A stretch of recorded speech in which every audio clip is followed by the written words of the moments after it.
قرآن مجید میں 5 جگہ اللہ کے حق کے بعد فوراً والدین کا حق ہے۔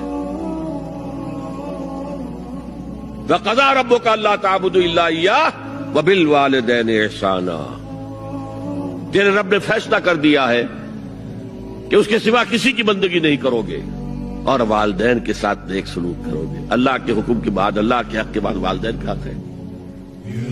سورہ لقمان میں انشکر لی ولوالدیک، شکر ادا کرو میرا بھی اور اپنے والدین کا بھی۔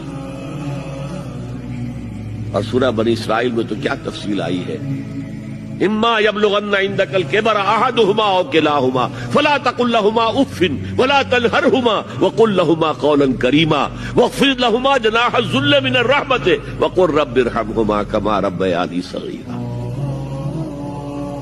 اگر تمہارے والدین میں سے ایک یا دونوں تمہارے پاس بڑھاپے کی عمر کو پہنچ ہی جائیں،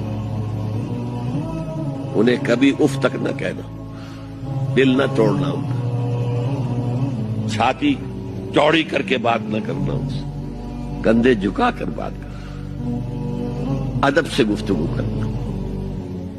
قل لہما قولا کریما واخفض لہما جناح الذل من الرحمہ، اپنے کندھوں کو جھکا کر رکھنا، اور پھر کہنا، اللہ سے دعا کرنا، رب ارحمہما کما ربیانی